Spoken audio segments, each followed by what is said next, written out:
And the story is amazing, like no other story. Think about it. Do you know any more rich of a tale that's ever been told, and so interwoven with so much depth and prophecy? So I wanted to be peaceful today, because I really believe that there's a supernatural power that comes through the peace of God. And when the angel shows up to shepherds and says, "Fear not," I think there was, anytime the power of God comes in contact with mortal men, there's an immediate recognition of our lack of glory, the lack of clothing, the shame that we bear in comparison with the glory of God. And so I think in that moment when the angel shows up and has to say, "Fear not," almost every time he shows up, people are in this place of nakedness, really, in a place of recognition of their fallenness. But God shows up in His mercy and His grace. He looks them in the eye and says, "Fear not." See, He didn't come to harm us. In all this power, in all this majesty, in all this amazing creative ability, He shows up to love us and to bring us peace on earth, goodwill towards men, on whom His favor rests.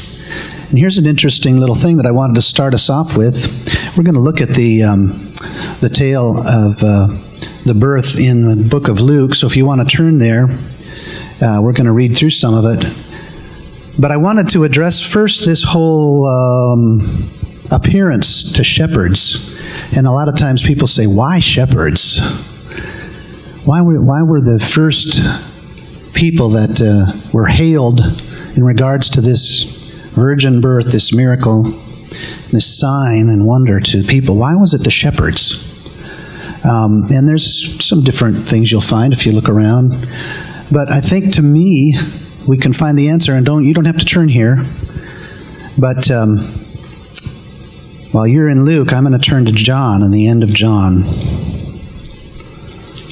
in chapter 21. It's when Jesus appears to Simon right before his ascension, into heaven.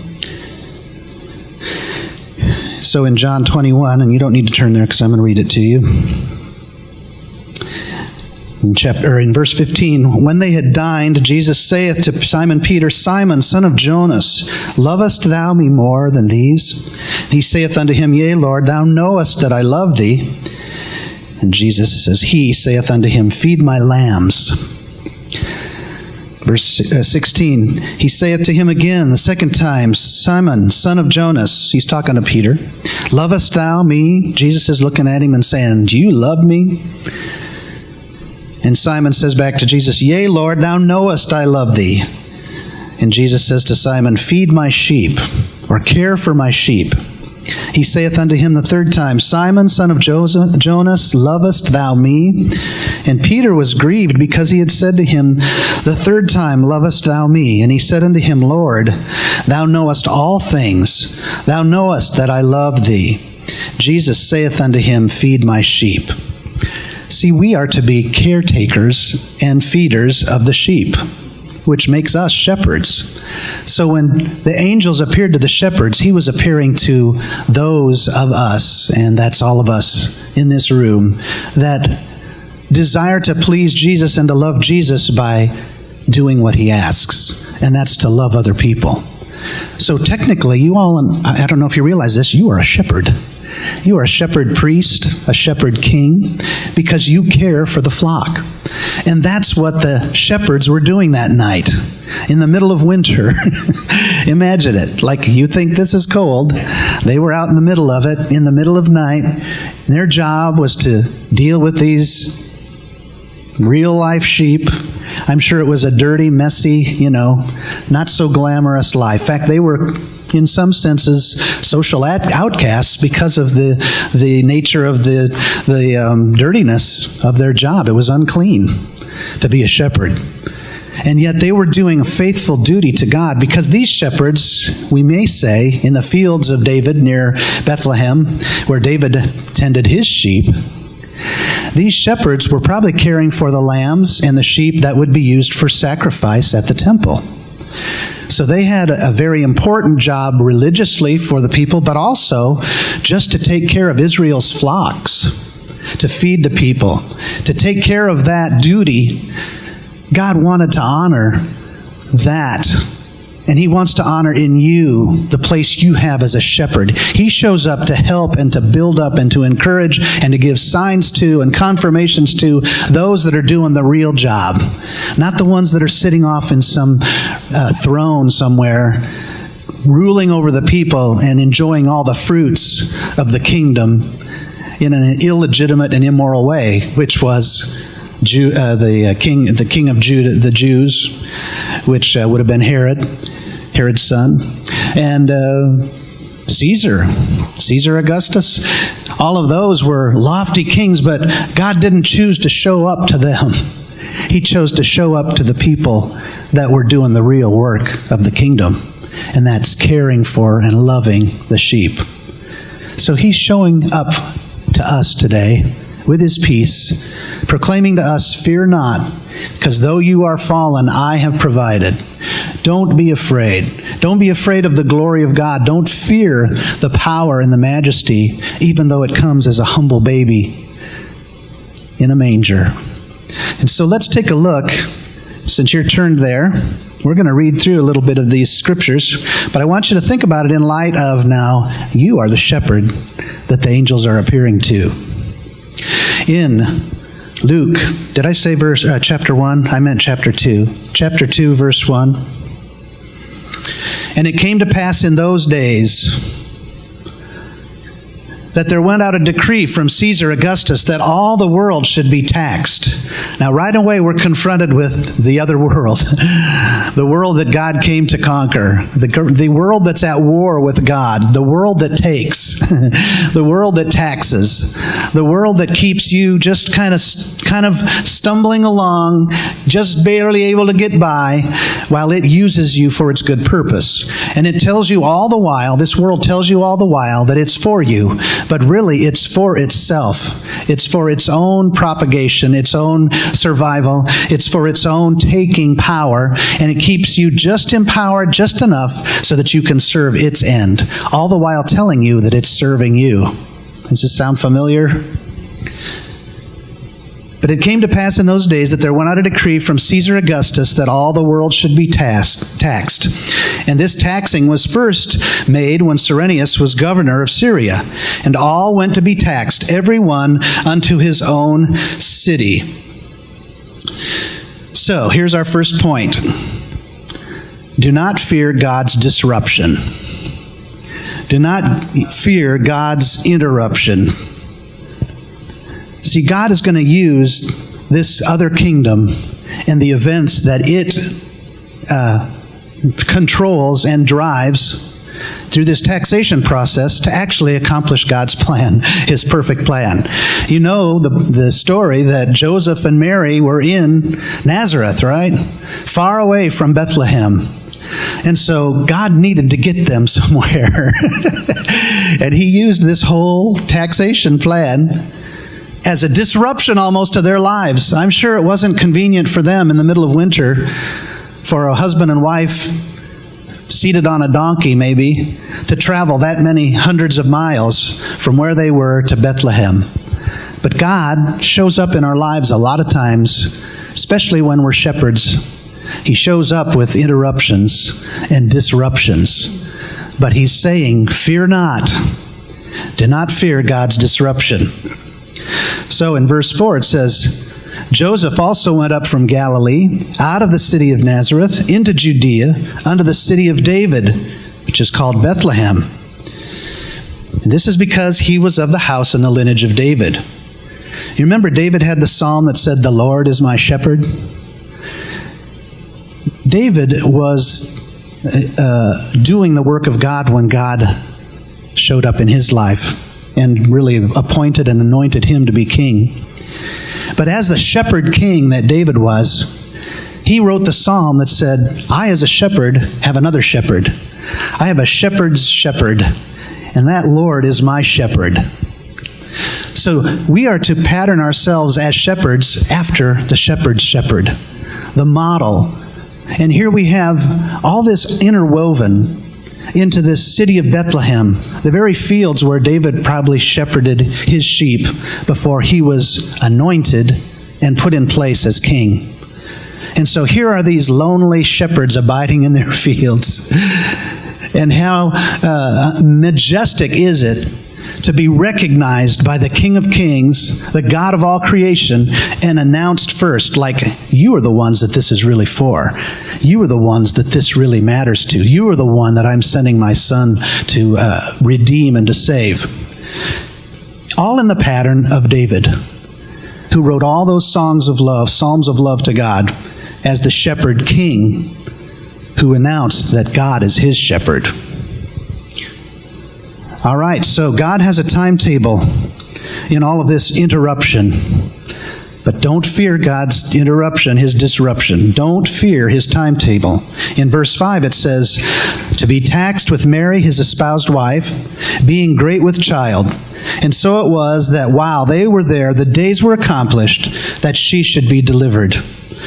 So God had to maneuver and put all these world events together and weave them all together into bringing Joseph and Mary to the appointed place, to the city of shepherds, David's town, Bethlehem, in order that he could announce to all the shepherd people, all the people of this world that were acting as caretakers to love other people, that he could get his message to them. So point number two, do not fear God's discipleship. Don't fear his disruption and don't fear his discipleship. Because when you follow him, there will be a type of moderation efficiency in your life that starts to take place. A type of modesty that begins to take place to keep you in the place that he sent his son in as a little baby in a manger, to keep you in that place of this walk of faith that relies totally on him. Doesn't mean that he won't supply and meet every need, because he does. That's what he does. But he meets it in a humble and modest way. Because check this out. Joseph and Mary had given up their whole life, their whole plan to be the perfect couple in Nazareth. A beautiful marriage, having all these kids, probably prestige in the community, probably influence and opportunity. They'd given that all up to follow this disruption that God had brought into their life. And they gave that all up now, traveling very inconveniently in the winter, very, not in a lap of luxury, on a donkey, all the way down to Bethlehem. And here they show up, doing God's will, doing what he's called them to do, and what happens next? She brought forth her firstborn son and wrapped him in swaddling clothes and laid him in a manger, because there was no room for them in the inn. There wasn't even room for them in the inn. But think about it. The inn was the world. There's no room for us in the world. The world really doesn't care for us and won't really even give us a room. They will give us the crumbs and let us stay out in the manger in the cold. Now, you have to think about it from Mary and Joseph's perspective. I'm sure that they were pure and humble people. But think of this. They gave up everything. And then the first thing they have to do is take a big long trip somewhere on a donkey in the middle of winter, and they get to their destination, and there's not even a place for them to stay. What an awakening to the people that are in God's most perfect will. The most perfect will that you could imagine. They're bringing his son into the world. How more perfect can that be? How much more can you be in God's will, answering the call, and here you get put on a journey? See, the whole time on this journey, God was watching over them and taking care of them. But it didn't look like the kind of thing that would be accompanying the servants delivering the king child into this earth. This is really a big deal. Are you catching kind of the parallel to our lives? when we follow Him and when He disrupts our lives and when we walk obediently and then we start seeing things in a modest way begin to develop and we're thinking, where are all the lights? Where are all the people? Where's all the dreams and the visions that God gave me? Because He gave some pretty powerful statements about this child that was going to be born to them, did He not? When Mary was going to bring the child and into the earth by the command of this angel, and then when the angel talked to Joseph, and the angel told Joseph to don't fear, take Mary as your wife. This was pretty amazing, an amazing proclamation to them, and here they are walking it out in the middle of the winter in a manger.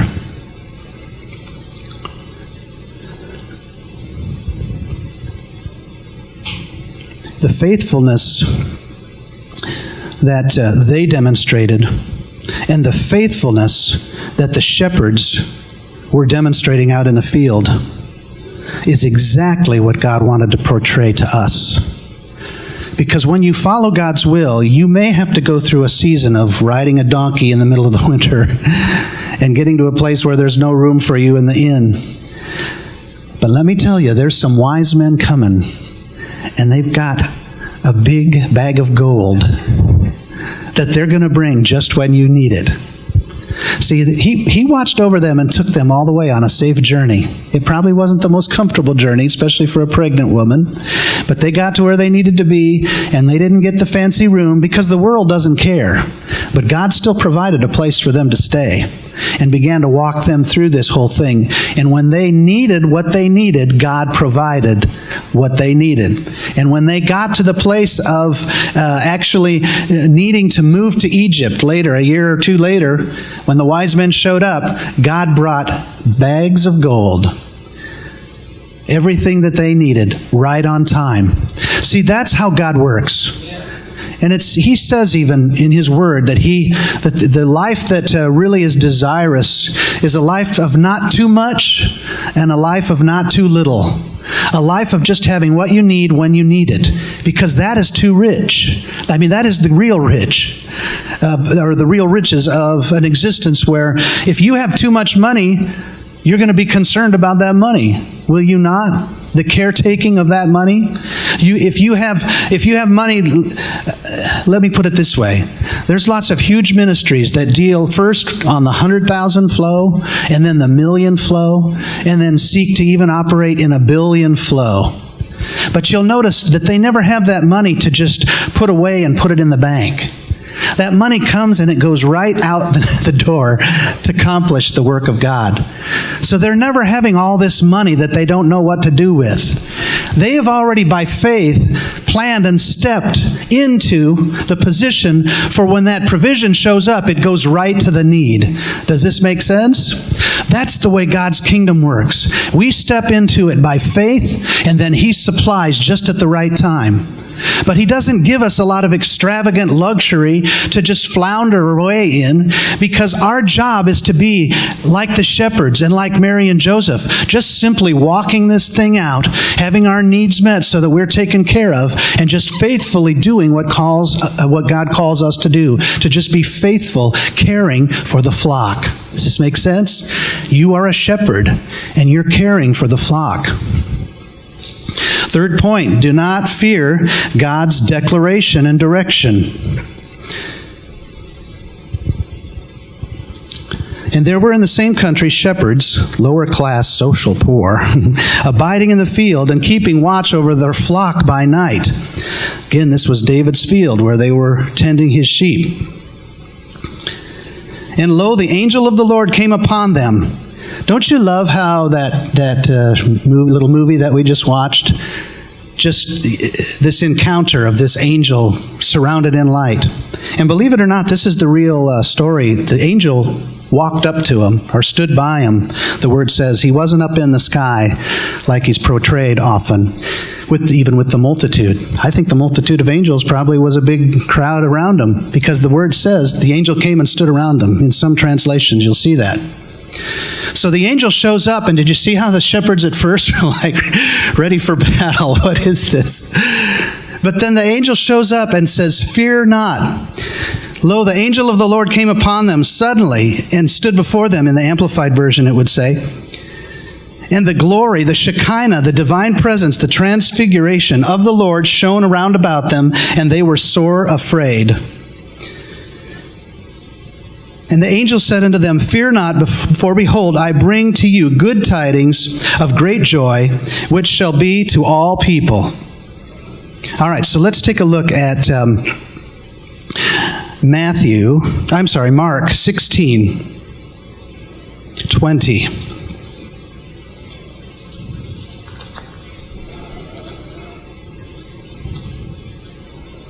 And while you're turning there,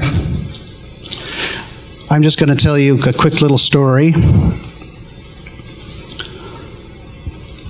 about how God makes declarations over the sheep, the shepherds.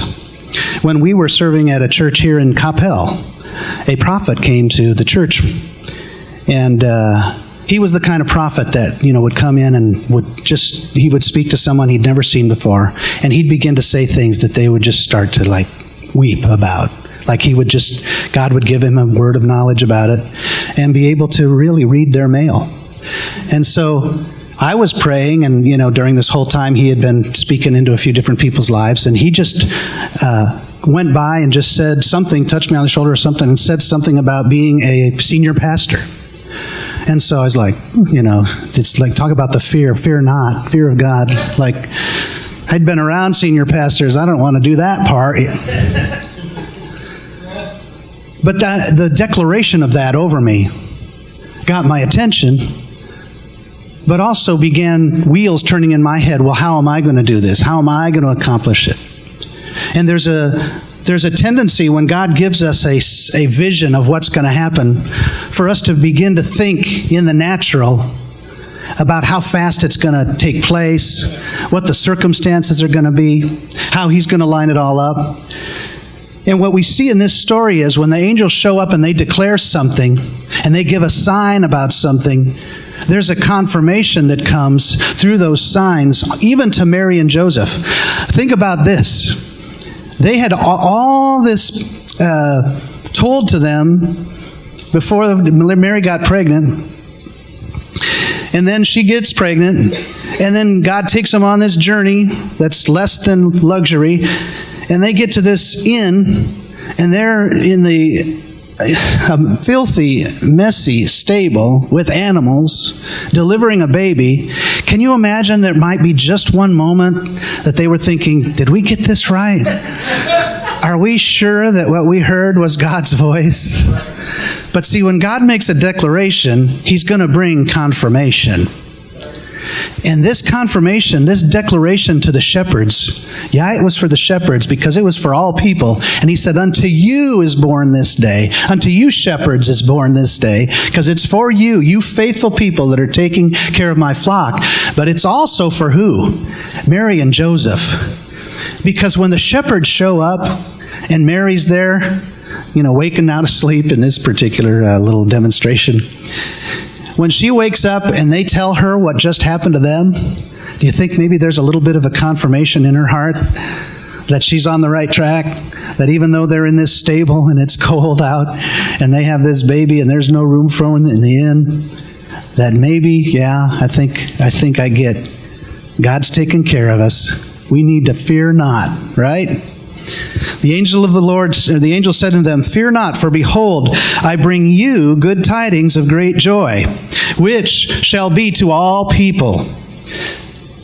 For unto you, you shepherds that He's talking to, unto you, people who care for the sacrificial lambs, unto you who care for Israel's flocks, is born this day the Lamb of God in the city of David, the city of the shepherd king, Bethlehem. And He's born a Savior, which is Christ. Christ, the Messiah, the anointed prophet, the anointed king, the anointed shepherd, the anointed, just fill in the blank. The anointed one of God is born to you this day. And then He's going to go on and say, and this will be a sign for you. Let's check it out. This shall be a sign unto you. You shall find the babe wrapped in swaddling clothes, lying in a manger. The confirmation of this word is also a confirmation to the world, because the world's going to hear about this. Because this is no small little thing that's taken place. Like the shepherds have just had their minds blown, basically. And they're going to go tell people about it. And the world's going to hear that something miraculous, something supernatural just happened. So this is a sign. It's a sign for the shepherds, it's a sign for Mary and Joseph, and it's a sign for the world. You shall find the babe wrapped in swaddling clothes, lying in a manger. And suddenly there was with the angel a multitude of heavenly hosts, God's army of power proclaiming peace. See, this was a multitude, like, you know how the Bible talks about the hosts, and that Jesus is the Lord of hosts, and these hosts are the army of God, the glory of God, the power of God. And what have they come to proclaim? Peace. The warring army of God has come to proclaim peace to the people that are doing God's work, watching over His people, loving Him as Jesus said, love my sheep, tend my sheep, feed my sheep. They said, glory to God in the highest, and on earth peace, goodwill towards men. Now in some versions it'll say, in whom He is well pleased. Or it will say, on whom His favor rests. And as I was talking, that's why I wanted to do some songs earlier that just put us in a position of peace. Listen, you want to come up? Because all this was done to bring a kind of supernatural revelation to us people that choose to follow God. In a world that isn't for us, in a world that taxes us, that forces us on journeys down to Bethlehem from Nazareth in the middle of the winter so that they can take our money, have control over us. But God has this kingdom that in its modesty promises to meet our needs, but also to give us the supply of gold at the point when we need it, when we are walking in His perfect will to do what He calls us to do. And He shows up to say, peace to you. Peace from this kingdom that has vast multitudes, hosts of armies. They show up to do work for you. They show up to give you a sign to confirm to you that what I'm doing in your life is my plan, and you're well served to continue to faithfully follow what I've called you to do. So what has He called you to do? He has peace for you, to rest in the calling. And though it doesn't look like it right now in some areas, maybe it doesn't look like it. Maybe your car needs work this week, needs a repair. Maybe some things are not going as well as you'd like in the family or in the marriage. He comes with His angels, with His army, and they say, peace, we're on your side. When we sang that song earlier, God's kingdom is for us. God is with us. All His angels and heaven's reserves are at our call. We are the shepherd priests that He's shown up for, that He's brought good tidings of great joy and good news. This is the good news. You are in His peace. Amen. So you got something for us?